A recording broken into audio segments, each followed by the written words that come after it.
My name's Chuck Lloyd. I'm your chair for the Institutional Review Board here at NASA. And quite honestly, I always like to say the more important people isn't the chair, it's people like Marissa Covington, my IRB manager, Lisa Greening, which is here also, is a IRB coordinator. These are certified IRB professionals. These are the pros. They're the people that you want to know when you're trying to put something through an IRB. We also have Mary Flores, and we have Lynn Sale, and Millie Young. These are administrative people for the IRB, and they're out there in the hallway area. Hopefully they'll come in, maybe they'll hear this presentation, and we want to be as informative and helpful to you as we feasibly can. I think I'll get going. As I mentioned, the staff, Marissa Covington is down here in front. I always like to point towards Marissa, because she's forgotten more about the federal regulations of the institutional review boards than I will ever learn, okay? But I can tell you this. Being a part of an institutional review board, if you have an opportunity to do one, I know it sounds a little bit like drudgery, but it is fascinating. It is challenging, and it is extremely rewarding to both yourself and what you learn about the research that's going on that you're responsible for, but also as a help to others in ensuring that their research is the most successful it can be. I'm going to switch, and I'm going to push a button is my first goal. Or I'll have the people in the back help me go to the next chart. I don't know, let me try that one. There you go, excellent. Not a lot of charts here today, so hopefully it'll be informative and quick as well. The challenge that we have today, and why I was asked to give this plenary session, is we have a fair amount of change that's going on in the Institutional Review Board at NASA, actually across the entire country. For us, it is actually two pieces. The first is that it's been 7 years since we have changed out our electronic EIRB system, the electronic proposals that are used by all of you in doing your human research as well as other research at the Johnson Space Center. And it's been 27 years that we've changed the federal policy on the Common Rule. This has been discussed now for over 2 years across this country, and we're continuing to debate it. And theoretically, I was going to say it was started and activated the new Common Rule last Friday, the 19th of January. Well, I'm not going to say that. Like anyone that has ever lived a shuttle era in this room, it's the launch that slipped, okay? So once again, the new Common Rule and all of its regulations from the federal government have now slipped into July of 2018. The really nice news isn't that it slipped, but it is that, by the way, your IRB is going to help you walk into those new rules. And it's less of a stress on you, far more on us, is making sure that we help you get into that as it begins to be implemented. I'm going to share a little of that with you. So basically, I'm going to cover the 4 topics that you see on the screen there. Responsibilities of the NASA IRB, just as a refresher. I need all of you to make sure that you understand what we do in the NASA IRB. The new Common Rule changes, give you a little bit of a top-level view of what's going on, and then we'll guide you the rest of the way.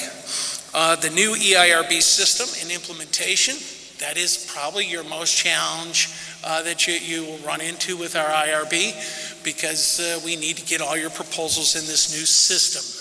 And if you're anything like Chuck, you like old and you like it to be the same continuously, do not change it. Well, we changed it, okay? So there'll be a little bit of stress in that regard, but not a lot, okay?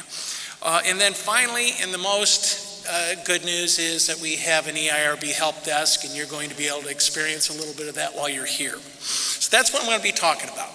Now that I've got the doors closed and so forth, I also want to remind you that upstairs in the ballroom where we used to do these plenary sessions is a beautiful spot set up for doing your innovation discussions. Okay, so I want to continue to remind you that throughout your stay here, you don't have to mill out in these hallways all the time if you want. You can pop up into that area and continue to get involved in discussions and innovative changes. All right, so upstairs in the grand ballroom, just go up the escalators right there. Perfect. All right, let's see what we got. The very first thing, probably a little bit more administrative than anything else, is to help remind you that the NASA IRB, when I say that, we're made up of doing ground research at the Johnson Space Center, anything that's funded or directed or done at that center. We are the controlling IRB. Not to say you won't have to go to other IRBs, but we're the ones that you will visit with. The NASA Flight IRB, anything that goes to flight and is funded by NASA, or if you're going to use astronauts, you're going to be coming to our board, okay? And then we have a review board with the HRMRB. This is a multinational coordination board. This is something that ensures that your flight research is coordinated with our colleagues in Russia, Japan, Canada, and all across Europe. And what happens there is we make sure that their research, our research, is all well coordinated and that you're getting the maximum number of flight subjects that you can get. And then for us on the United States side, any United States payload, our ISSMP folks are your best friend. When we get going, the ISSMP are your coordinators, they're your payload integrators, and you should love them and bring them cake balls or whatever else they need to keep giving you the best service they feasibly can. And I'm sure that Steve Platz will concur, and Susan McComb will concur that cake balls. I don't know if they eat those. I'll check with them later. However, what we do on the IRB are four things. We review and approve all your NASA supported human research proposals. That is our job in making sure that those are properly set up and that your consent forms are in order. And we cover everything from biomedical research, the social, behavioral, and a thing called human in the loop. Most challenging experience I've ever had here, and probably still will be in the future. Human in the loop, and measuring when is it research, when is it involving humans, and is it, are we going to cover it in our board? Very challenging. Don't try to do that on your own. If you have a question, call one of us in the staff, and we'll save you a lot of time. The second thing we do is, and probably the most important aspect of any IRB, is the protection of the rights and the welfare of our subjects. And all of us are most concerned about that. Subjects that you treat well and you're fair with them and you've characterized the risks effectively are your success. It's the gateway to your success. So we're going to help you continue to do that and strive to get that in your consent forms and in your research proposals. Right after worrying about our human subjects, it's always about facilitating your research. There's not a day that goes by that my group is called and said, hey, I need to talk to the crew, or I got to do something right away and we got to rush it through your board, okay? We sort of moan when we hear those types of things, but right after that, we try to figure out what can we do to make sure that we meet our first expectation, protection and welfare of our human subjects, and then get your research rolling. We understand problems happen and you can't meet the main process, the usual way of doing business, and we grapple with that all the time. So that's continuing to facilitate your research, but to do it within the federal guidelines. And then the last is, as I mentioned a moment ago, coordination and integration of all of our ethical reviews across not only the NASA side, but our international partners as we do research on the International Space Station. Okay? So that's the scope of the things that myself, Marissa, and others are responsible for. And now I want to switch, and I want to go into the topic of the new common rule. I've even struggled with my committee to try to do what I'm going to do right now. So committee members, if you're out there, we're finally going to get to having a little deeper conversation about the new rules. New rule in the common rule that'll now occur in July, not January of this year. The first that I see as most significant is the expanded information on the consent form. I've always found the consent forms to be long and lengthy, and in some cases, am I confusing the subjects with so much information? The belief is that if we do well with a clearly outlined consent form, we spend our time talking to our subjects, and then we continue to work with them as they are subjects in our studies, that is giving full consent. It's not signing on the piece of paper. But this piece is trying to expand a couple of things in that consent form. Key information. I find that very interesting because my other job is a communications director. Key information is, please don't give me the 16 pages. Tell me right up front what it is you want. All right? And anytime you've ever heard somebody nail 2, 3, 4 things, and they're very clearly laid out, you feel better and you're a little bit better informed. Well, that's being added to the front of a consent form. I can assure you, done well, it's excellent. Done poorly is just more words on paper. So I've asked my staff to continue as that new rule goes into effect, is try to help people. What is it that's key information? These people are deep in the weeds about their research. So they're going to have a hard time saying, what are the key points? So hopefully we can help you a little bit with that as you see the need. Another piece that's going to be it's added to the consent form is going to be what's called a broad consent.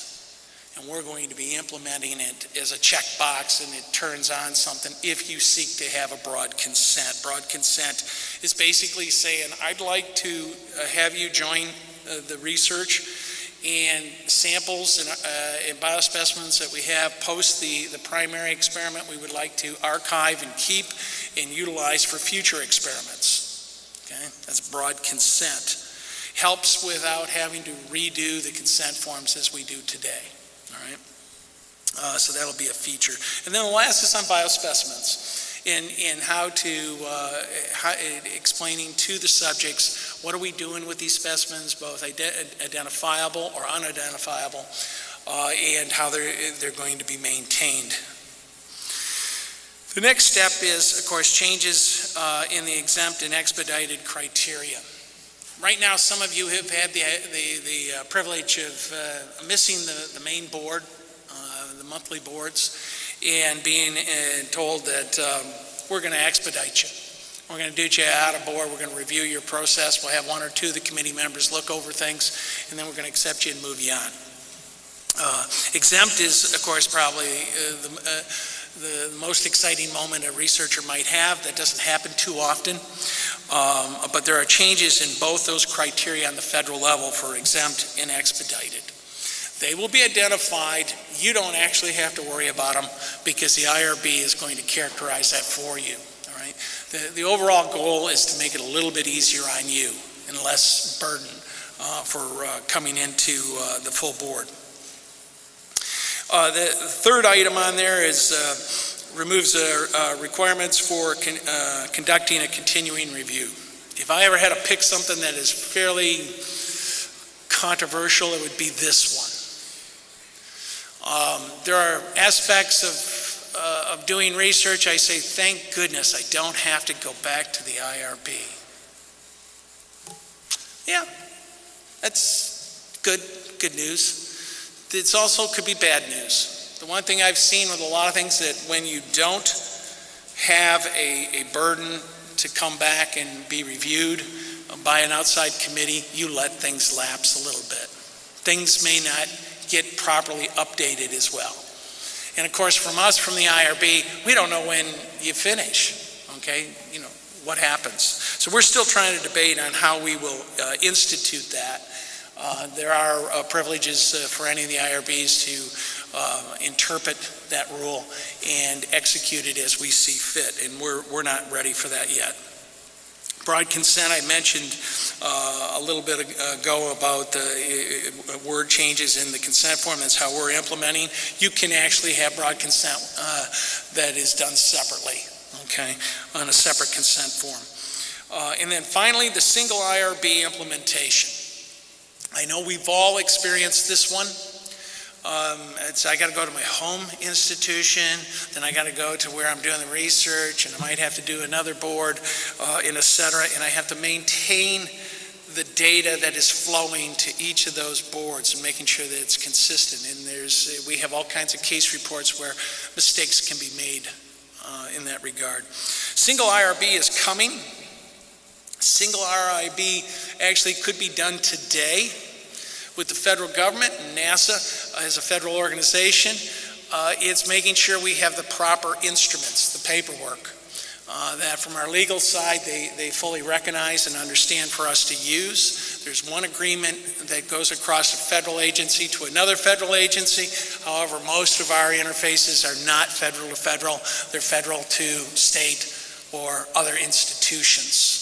And making sure that we have the right kind of paperwork that is simple and easy to work with is where we're at in dealing with right now with our NASA legal team. Once that's in place, it would be a form that would be brought up. It's nothing to do with you. It's with the IRBs. The University of Nebraska was saying, well, you know, all the research is going to be down there at the Johnson Space Center. We'd like to do a single IRB, and we'd like you to take control of that. Or all the work is going to be done at our institution, and we'd like to be the single IRB. And NASA would then become the secondary, and there would be agreements, okay, of what is reported. But now your focus as a researcher is to one IRB, okay? So there's a lot of advantage to that, especially in multi-center IRBs. The NIH uses it quite a bit. So those are the top pieces of the new common rule that you will experience, you will learn a little bit more about. As you take your training, periodic update training, and your city training, you will run into that and learn a little bit more about it as time goes on. Nothing that I find shocking for me as a researcher that it's going to bother me too much. Some paperwork change. All right, for the real fun. John's leaving us, and I saw a picture of how he came to the Johnson Space Center when he was like 2 years old in a covered wagon, I think. And then they told me he's happy trails and the sunset. So what better than to go to Russell's Western Art and try to depict what we're dealing with in the IRB. The picture in the backdrop here is by Russell, and it's called In Without Knocking. And that's what I feel like a lot of times when we institute a new electronic system. The challenge in this room right here is I probably got about 360 approved proposals that went from the old system into the new system, all right? And when that happened, we created you what's called a smart form that's partially filled out, and we took a picture, a PDF picture of your proposal, all right? And we said, you have to do the rest, all right? Now, your challenge for any of those 360 or so proposals that are out there is to get that done before June. Why? Because in June, the old EIRB system shuts down. So very much like if you were moving your home you have that much time to pack your boxes, get things properly put into place in the new house, and ready to go. Now, some 20, 30 of those are already complete. Each day I'm asking my IRB staff to monitor that number, and let's burn this number down, and let's make sure we don't leave anyone behind. Right? So if you're one of those approved proposals in the system, and you will know that you are one of those because you will have gotten notice through your email system, please work with us. Please let us help you and get this done. Please do not delay, because you're just going to leave data that's going to get locked up, and you're not going to be able to get access to it after a while. Why is that? It's a PDF. The new system is using Microsoft Word and a smart form. A colleague of mine over in the old building 37 chit-chatted about this. When I talked to Scott, I said, look, there's not a lot of difference. There's a smart form, and there's attachments or other Word documents. And we're doing the same thing basically, other than there's far less smart form, far less you impose into the system, and a lot more that will be a Microsoft Word document. Now, when I was chatting with him, he seemed happy. And that's good. I hope all of you are happy that we've gone to that form. That most of it is in Microsoft Word that you're accustomed to, and it will help you get your job done quicker. Not necessarily helpful to us because there might be format changes. How am I reviewing things? My committee members that are reviewing things, how am I putting all that together and making sure that we give you proper review? But that's the way the system's going to be. Complete fill out of your smart form, which I told you only came to you partially, and take that PDF, go back into the old system, get all your attachments, roll it into a Microsoft Word document, and put it into the system. And then you'll be done. All right? And only those that have been approved have that chore. For the rest of you out there, what about new proposals? Well, you'll start the system new. You will file and get yourself identified in the new system if you're not already. You'll have your city and your COIs and all that documentation on you. And then you will start with your Microsoft Word proposals and fill in those aspects of a new smart form and put the rest over in the Word document, and you'll be on your way, okay? For those that have dealt with the NASA EIRB system in the past, I don't think you'll find it terribly different. It's disorienting because we've moved the buttons around a little bit. We put some new tracking things above that don't mean much to me, but I guess it means good things for others. So I'm not terribly shocked by it in the way it's laid out, and that's probably because we've stayed with the same company, okay?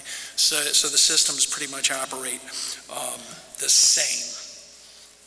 In closing, basically what's changed, more Microsoft Word of your proposal, less on the smart form. That's really what you're going to experience when you deal with it. All right, Chuck, how am I going to do this? How are you going to do it? I tell you, highly recommend, since you're all here, is stop on by the desk. It's across from registration. The AIRB help desk is there. We'll have between 2 and 4 individuals to work with you one-on-one. You can sign up for a session, come on by at that point in time, and we'll sit you down and work with you. If you have a question about anything about New Common Rule, about the EIRB system in general, that's how and why do we ever think of doing IRBs, those nice folks are out there and they will help you. And the good news is, if you want, you can get a blue cup. Okay? The EIRB cups are over there. Learn the regs, and they're our gift to you. We always greatly appreciate each and every one of you taking a moment and caring a little bit about what's going on with your human subjects and how do we properly put out our proposals that are IRB approved.